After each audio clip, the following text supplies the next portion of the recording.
So, ito yung ginawa ko by Aljo. Hmm. Oh, ngayon, kini-question ako ng mga ilang mga vlogger, kini-question ho ako ng ilang basher, mga troll. Diyos ko po, sabi, may karapatan pa ba yan tumakbo bilang senador, bilang mataas na opisyal ng bayan natin, walang kredibilidad, walang integridad. Kung pagiging TNT ko ho, kung pagiging undocumented alien ko po, bawal po ako magsilbi. Bawal na po ako magtrabaho sa ating bayan, na ginawa ko lang naman ho yun para mapakain yung mga anak ko, para maitawid yung mga anak ko sa paghihirap. Kung kasalanan ho yun, sa tingin ho ninyo, then guilty po ako. Pero ito lang ho masasabi ko, wala po akong nilabag na batas dito sa ating bayan, wala po akong nilokong tao ni isang Pilipino. Maging sa Amerika nung nandoon po ako, wala po akong inistapa, wala po akong iniscam ng mga Pilipino, maging ng mga Amerikano. Wala po akong niloko. Yung nire-remit ko ho na pera dito ay galing po sa pagod at pawis ko, by Aljo. Iyan ho ang totoo. Kaya hindi po ako nahihiya.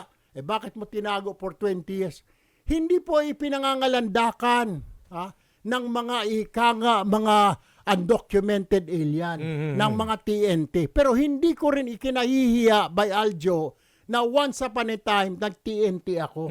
Na once upon a time illegal alien ako. Once upon a time nagtrabaho ako na undocumented. Yun no. Yung ibang mga kababayan ho natin, karamihan ho si mga nakaka-relate. Hanggang ngayon, marami po tayong mga kababayan tayo na nag-OFW na walang papel. Na tumatakbo sa Amerika. Mabuti nga ho kayo ngayon, swerte na. Meron na po marami ng bansa na pagpipilian, hindi lang Amerika. Meron po pupunta ng Dubai, pupunta ng Thailand, ng Singapore, ng Hong Kong. Tapos hinaharang dyan sa immigration. Pag tingin ng immigration officer, dududa sila na magta-TNT lang. Minsan hindi ko nasisisi yun, Bayaljo. Pumupunta lang yung mga yun para kumita, maghanap buhay. Hindi yung magwawalang hiya sa bansa na yon. Hindi ho sila magdadala ng kahihiyan sa bansa na yon. Pupunta ho sila doon para magtrabaho, para mapakain ang anak nila. I can relate by Aljo kasi isa ako na ganon. Na undocumented OFW. Kaya nga naintindihan ko ho yun. Yung mga pinapauwi, yung mga nahuhuli doon, pinapauwi. I feel them, I can feel them. Yung kanilang lungkot, sama na loob, wala ng trabaho. Yun lang ho yun. Sasabihin nyo, walang credibility na itong tao na ito, wala ng integridad. Paano magiging walang integridad? So, kung ang isang dating TNT, isang dating nagtrabaho na walang papel sa abroad, pag umuwi dito, wala na pong integridad, hindi na po siya pwede magsilbi sa bayan. You tell me. Bawal na ba yun? Hindi ka na pwede magsilbi. Wala naman ako nilabag na batas doon. Ibig sabihin, hindi po ako nag-scam ng mga Pilipino-Amerikano. Hindi po ako nagnakaw doon. Hindi pa ako nagnakaw sa gobyerno ng Amerika. Ang ginawa ko lang po ay magtrabaho. Lalong wala po akong kaso rito. Wala po akong kaso ni isa dito sa panloloko, pagnanakaw. Wala po. Wala po akong in-scam na Pilipino. At ikaw ay Pilipino. Exactly. Pagkatapos sasabihin, nanloloko. Ano niloko? Alam nyo, alam mo ba, isa lang ito Kaya binabanatan tayo dahil number 1 ho ako sa survey. Malakas kay. Doon po sa mga tumitira na vlogger, mga basher, number 1 po ako since last year pa, June. Sinabi ko na sa nanay ko, pero ang nanay ko po ay nalungkot. Nabubuhay pa yung nanay ko. Sabi niya, hindi nakakatuwa yan. Sabi ko, bakit? Kasi anak, titirahin ka dyan. Uubarang ka talaga dyan. Pagdating sa eleksyon. Totoo yan. Ito na nga ho, nagkatotoo na yung sinabi ng yumao kong ina. Lahat po ng survey, Pulse Asia, SWS, Tangere, Lelo, lahat po, Okta Research. Lahat po ng 8 yata nagsusurvey, number 1 po ako. Okta Research. Ano hong gagawin natin? Pagkatapos may tumitira pa yan. Dala-dalawa, sobra-sobra may magkapatid pa. Ano magagawa natin? Yun yung tingin ho ng tao Ang dahilan siguro dyan, dahil yung tinatanong ako, bakit ka number 1? Siguro po yung performance. Nagmamanifest. Wala pa po kami sa gobyerno, hindi pa po ako congressman. Si Rapi ay hindi pa rin senador. Tumutulong na po kami. Yun. Na ikukumpara po kami sa ilang mga opisyal politiko ng mga kababayan natin. Lumapit po kami kay ganun, sir. Wala pong binigay. Oh. Ang binigay, pampalibing, nagbigay lang po ng 100. Yun. Lumapit po kami kay ganun. Ang binigay po ay 50 pesos, pampalibing. Kaya dito po kami lumalapit. Hindi pa po kami dyan, mga opisyal ng gobyerno. Lahat po kami kay Ramon, kay Ben, kay Rapi, ako. Nakita ho siguro ng mga tao. Siguro ang tao na ho nagsabi, ilagay kaya natin mga ito sa gobyerno. Testingan ho natin. Siguro naman kay Sen Rapi, hindi naman ho na kami napahiya. Tingnan nyo naman ho, tuloy-tuloy yung paglapit sa kanya pagtulong. Ganon din ho ako. Araw-araw ho, dito sa Mother Ignacia, may mga tao ho dyan, humihingi ho ng tulong. Hindi ho namin tinatanggihan. We are different from other politicians because we walk the talk. Hindi rhetorics. Ginagawa po namin kung ano sinabi namin, ginagawa po namin. Huwag niyo ho kaming gayahin sa iba dyan. Mamaya na, bukas na yan. Sir, kailangan ho ng ganito. Sa amin po kasi, pag may nangangailangan, ibigay mo na kung Action kaya agad. mong ibigay ngayong araw. Yan po yung ginawa ko sa DSWD. Yung pamimigay ng AX dati, nung DSWD. Dati, abutin ka ng 1 linggo. Pabalik-balik yung pobre. Pambayad niya sa ospital. Nung naging secretary po ako, sabi ko, sapat na yung hospital bill at saka indigency, ibigay mo na. Binibigay. Ako ho nagpaumpisa ho niyan. Bakit mo pa pagbababalikin yung tao? Ngayon, kaya nga, nauso din po yung sinasabing tool for justice. Pag meron po lumapit sa amin, hindi na po kami mag-atubili. Sasamahan namin yung tao na yun kung sino ay nirereklamo niya. Haharapin namin, kukomprontahin namin. O siguro, kasi pag pumunta siya sa pulis, pumunta siya sa korte, Wala mangyari. napakahaba. Kami ho, diretso. Siguro, hindi ho kaya. Because of that, dahil nakakita sila ng tulong, ayuda dyan mismo, ora mismo na ayuda, from Ramon, from Ben, from Rapi, from myself. Siguro nakikita ho nila. Tapos ngayon, sasabihin ho ninyo, nanloko, nanlinlang. Ano ho nilinlang? What did I do? What did we do? May ginawa ho ba kaming masama? Nagnakaw ho ba kami? Did we steal from the government?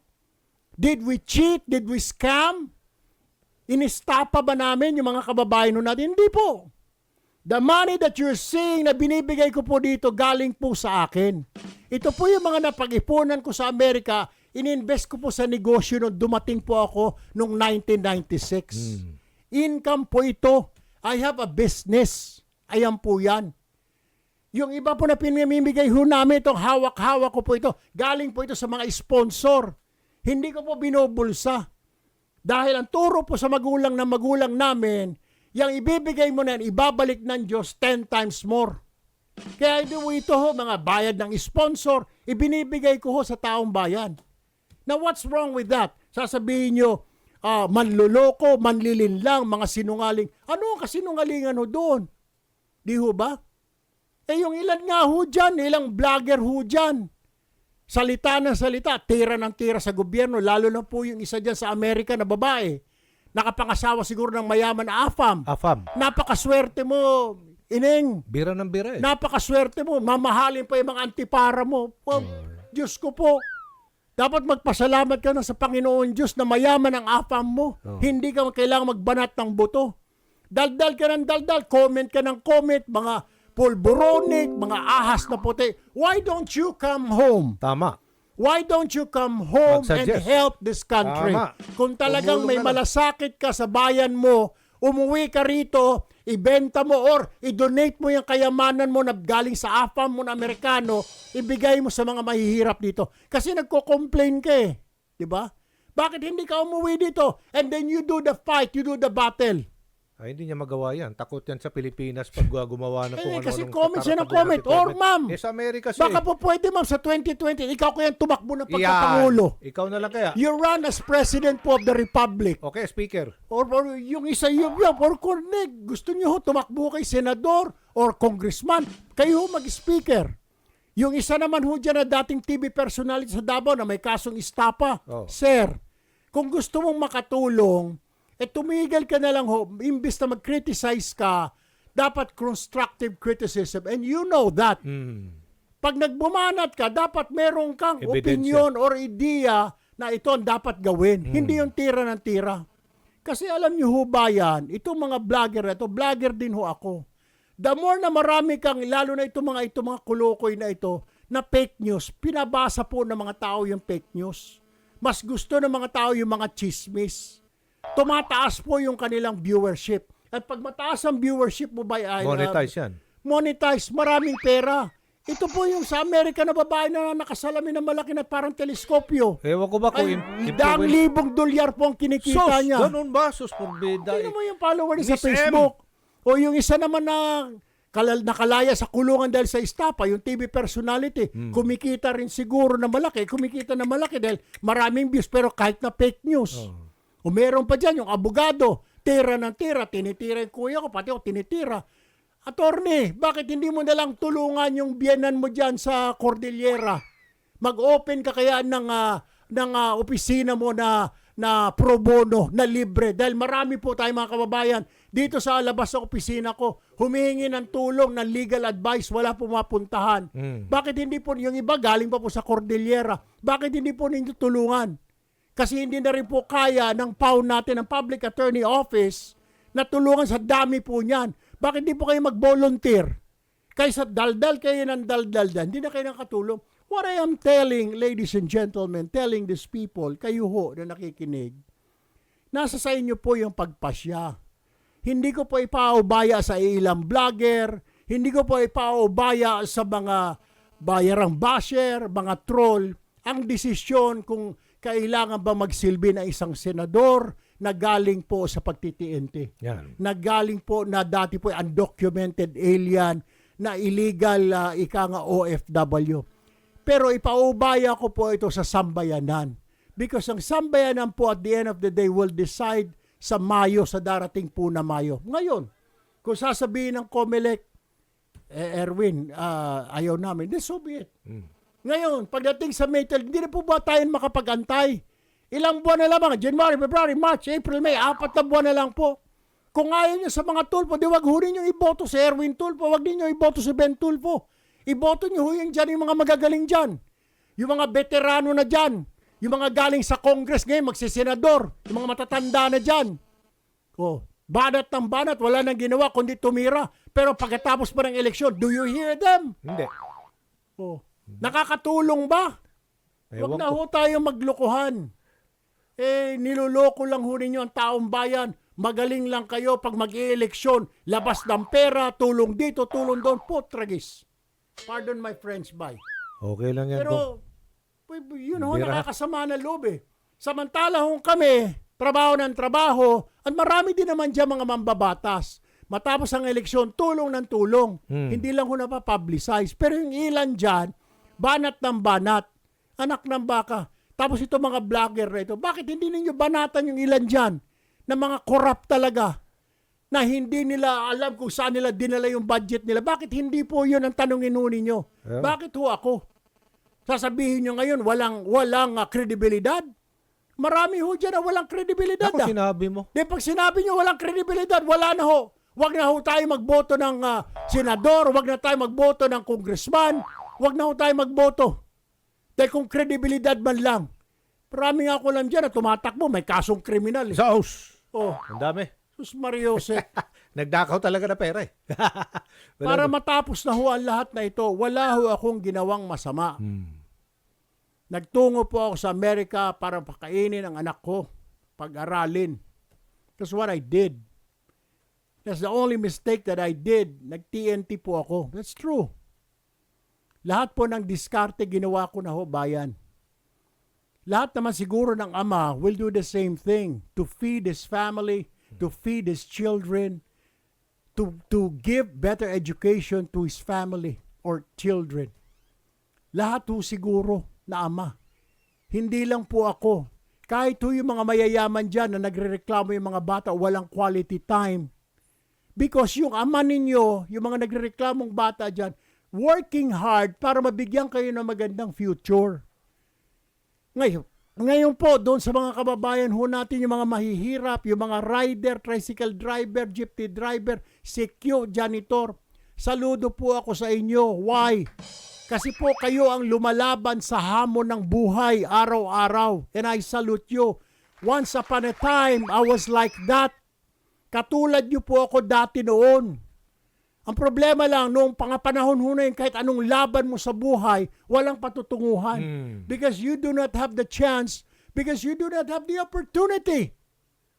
Ang maganda dyan kung lumaban ka talaga ng patas. Yan ang maganda. Hindi ko po ikinahihiya, bayan, na I was once an undocumented alien, na I was once an illegal OFW dahil wala akong papel.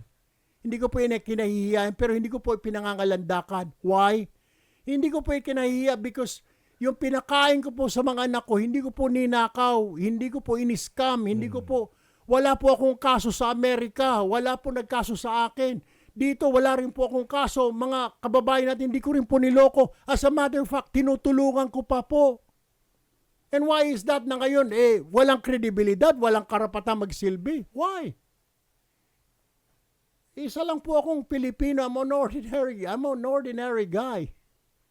Gusto ko lang po makatulong. Gusto lang po namin makatulong.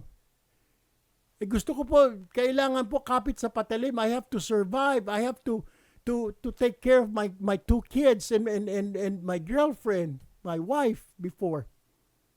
That's why pumunta ako. Kung may pera ho ako, I wouldn't have gone. I wouldn't have left. Kahit sino po yan, mga OFW na yan, kung may pera ho yan, aalis ba yan? Hindi. The point is, may dahilan po kaya umaalis yung tao Lahat ho may dahilan Kung mayaman ho yung mga yan, aalis ba yan? Hindi ho sila aalis. Yun ang masama ba Sasabihin, panluloko. Anong panluloko? Yung pinakain ko sa mga anak ko, pinag-aral ko, galing po sa pawis ko. I work hard. I work 12 hours, 16 hours a day for 10 years. And now you tell me na manluloko ako? Na niloloko ko ang taong bayan? Why? Wala po ako niloko. And I am proud to say na yes, nag-TNT po ako. Gumawa po ako ng diskarte para mabuhay ko po yung mga anak ko. Hindi lang po ako. There are millions of Filipinos in the US na they started like that. Ang difference lang po namin, sila nagpaiwan na doon, nagkaroon na po sila ng papel. Ako po wala. That's the reason, ganun lang ho kasimple yun. Kaya I understand po yung mga OFW dyan, documented or not documented, saludo po ako. Dahil sila lang po ang bumubuhay sa ekonomiya natin. They are the true heroes. Yung mga OFW po na ito.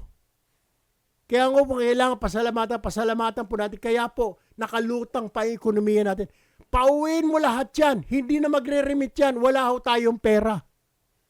That is because of the OFW. Pati po yung mga iilan ng mga nagti-TNT, yung mga illegal na OFW, they are the ones.